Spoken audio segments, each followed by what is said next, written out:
dipanjangkan umurnya, disehatkan badannya, diangkat semua problem hidupnya.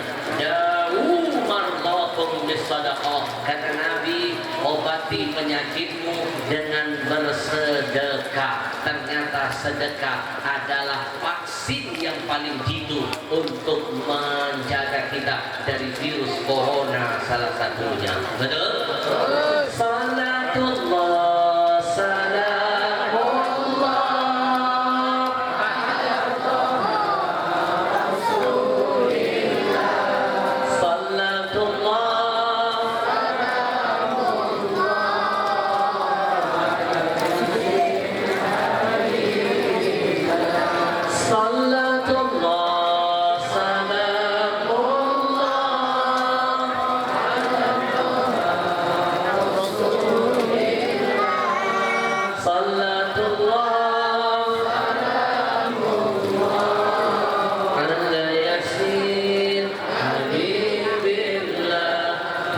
bagian orang-orang yang tolong menolong dalam kebaikan.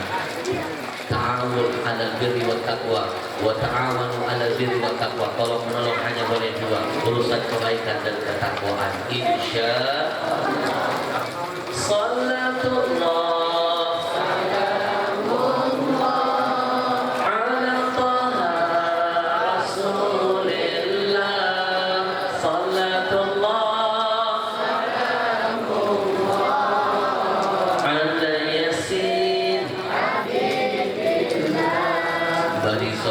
terus berjalan.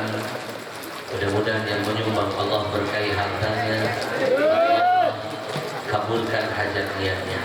Amin ya rabbal. Bapak Ibu, ada cerita menarik. Salah satu manfaat sedekah itu ternyata menambah usia. Dulu saya teringat ada riwayat dalam sebuah hadis Nabi Daud satu hari sedang mengajar begini Pak, mengajar murid-muridnya. Tiba-tiba Nabi Daud kedatangan tamu yang bernama malaikat pencabut nyawa. Malaikat datang. Karena Nabi Daud seorang nabi, pasti tahu yang datang adalah malaikat. Nabi Daud bertanya, ajitani qabilan am zairan? Wahai malaikat pencabut nyawa, kamu datang ke tempatku dalam rangka mencabut nyawaku, atau kamu cuma berziarah denganku? Kata malaikat maut, wahai Nabi Allah Daud, saya datang bukan mau mencabut nyawamu. Saya datang karena perintah dari Allah memberitahukan bocoran bahwa di antara muridmu ini ada yang 10 hari lagi akan berakhir kehidupannya. Jatah hidupnya tinggal 10 hari lagi. Nabi Daud tanya, yang mana santri saya itu? Itu orangnya Nabi Daud. Ternyata yang ditunjuk adalah santri yang paling soleh, santri yang paling baik, usianya baru 19 tahun lebih, 10 hari lagi genap 20 tahun. Kata Nabi Ayub, bukankah dia masih muda malaikat? Nanti 10 hari lagi usianya baru genap 20 tahun. Kok matinya cepat? Memang begini takdirnya. Akhirnya setiap hari Nabi Daud memberikan perhatian kepada muridnya. Hari ke-9, hari ke-8, hari ke-7, hari ke-6, sampai hari terakhir tiba-tiba Nabi Daud memberikan perhatian lebih kepadanya. Takut besok dia nggak masuk lagi karena nyawanya sudah habis, jatah hidupnya sudah finish. Ternyata besok hari ke-11, hari ke-12 sampai hari seterusnya itu anak murid Nabi Daud masih tetap hadir di majelis Nabi Daud.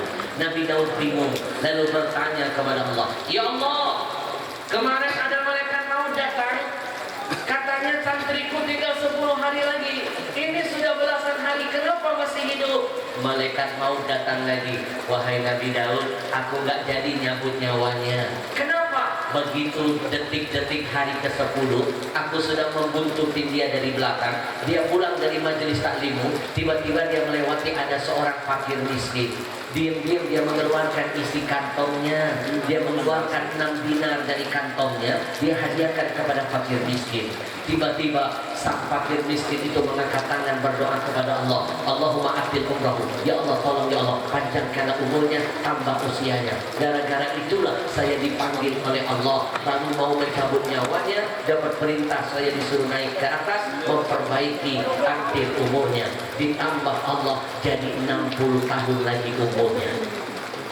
Gara-gara nyumbang 6 dinar, umurnya bertambah 60 tahun. Nabi Daud, saya ngasih bocoran, murid kesayanganmu itu nanti umurnya masih 60 tahun lagi, umurnya akan wafat usia 80 tahun. Dan ada kabar baik dari Allah, fakir miskin itu mendoakannya, berdoa begini, ya Allah jadikan anak muda itu menjadi teman Nabi Daud di dalam surga. Nabi Daud, kalau kamu mau tahu siapa temanmu di surga, dialah anak itu. Gara-gara sedekah 6 dinar, panjang umurnya 60 tahun. Maka nggak rugi orang yang sedekah. Bapak Ibu hari ini nyumbang masjid bukan buat masjid, itu sebenarnya buat kita sendiri. Makanya jangan pelit-pelit kalau buat membangun kebahagiaan sendiri. In ahsantum li anfusikum. Kalau kamu berbuat kebaikan, kebaikan itu sebenarnya buat diri kamu sendiri, bukan buat orang yang kamu baiki. Insya Allah. Salatullah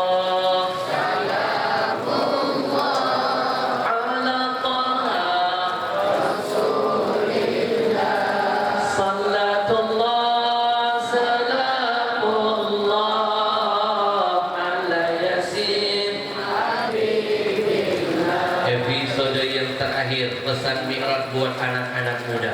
Anak-anak muda simak ketika Nabi di-mi'rajkan Allah.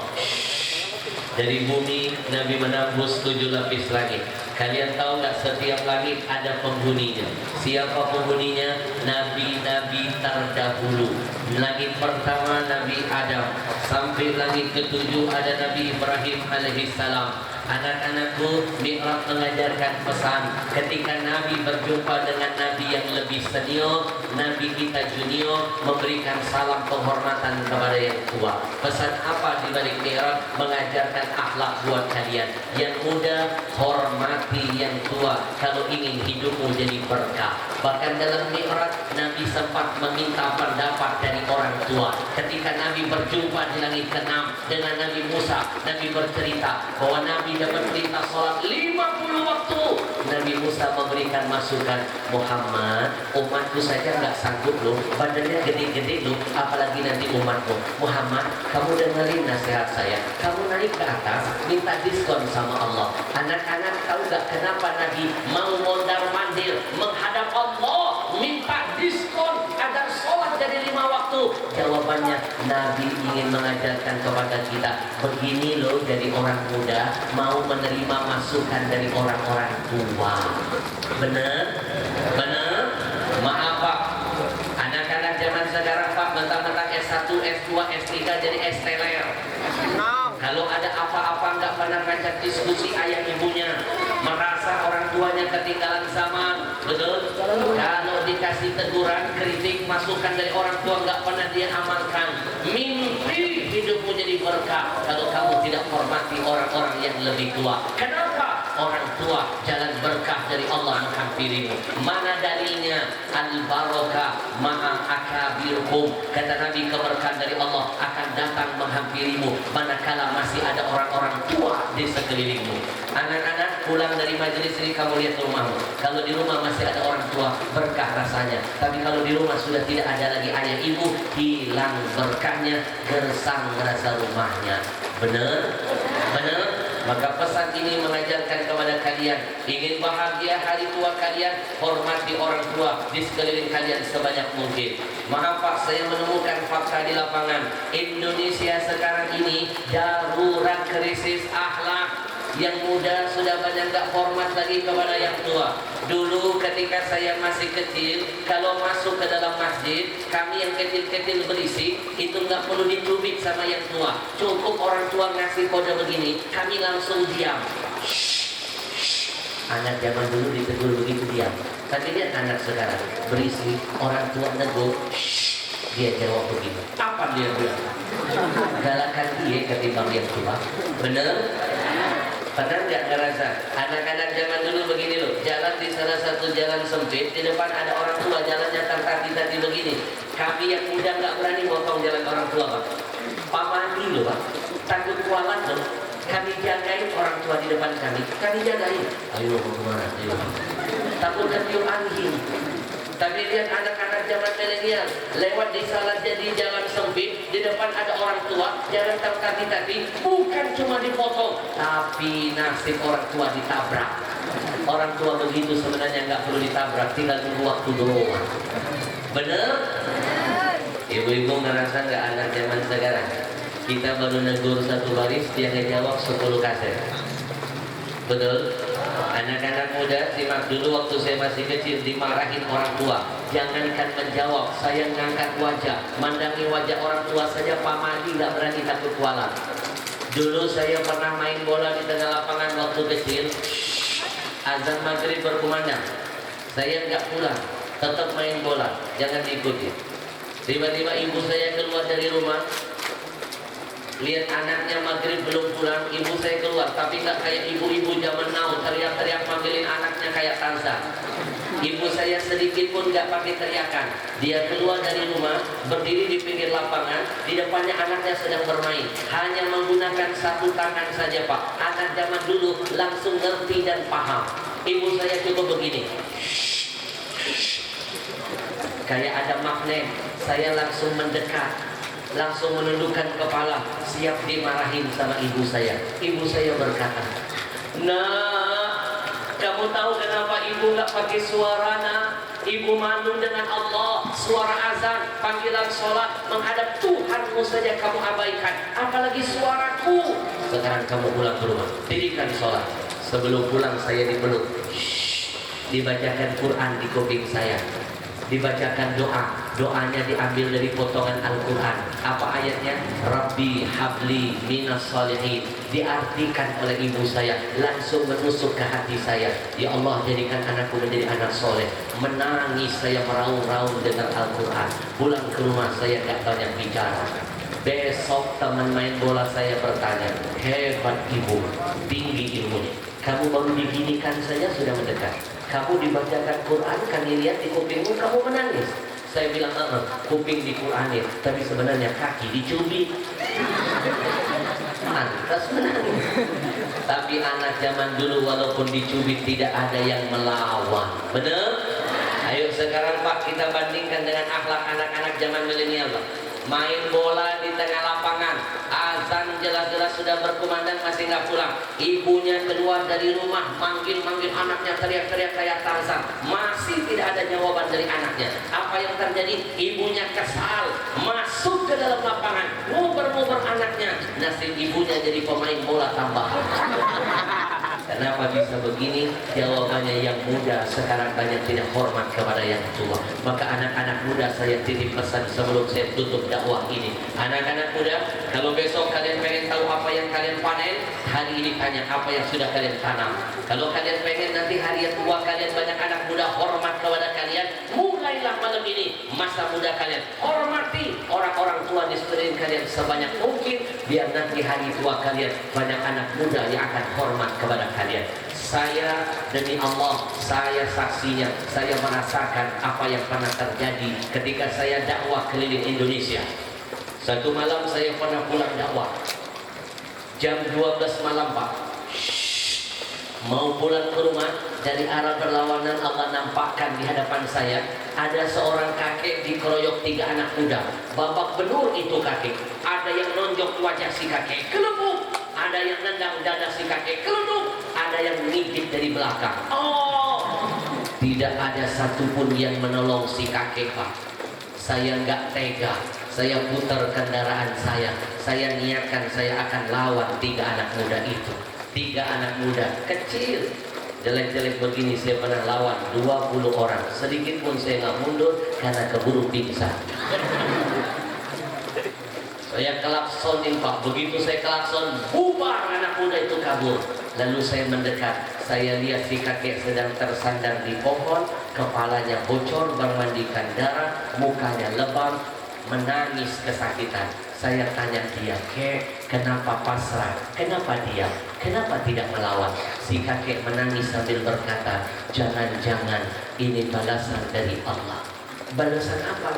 Saya kalau lihat anak muda yang tadi mukul, nendang, ngigit, saya terbayang waktu saya seumur mereka. Emang kenapa dulunya kek? Saya dulu pernah nendang kepala ibu saya. Saya pernah mukul ayah saya. Saya pernah ngigit guru saya. Pantes mantan preman. Jawaban kakek mengingatkan kita dengan pesan Nabi. Simak wahai anak-anak muda. Apa kata Nabi? Ma akrama syabun syaikhan li sinnihi illa qayyadallah ma yukrimu inda sinnihi. Kata Nabi, kalau ada anak muda di masa mudanya hormat kepada yang lebih tua, satu saja, maka nanti kalau dia jadi tua, Allah siapkan anak muda 10 akan hormat kepadanya. Tapi sebaliknya, kalau ada anak muda di masa mudanya sudah kurang ajar kepada yang lebih tua, lebih khusus kepada ayah ibunya, maka bersiap-siap nanti kalau dia jadi tua, Allah siapkan balasan 10 kali lipat dari apa yang pernah dulu dia lakukan.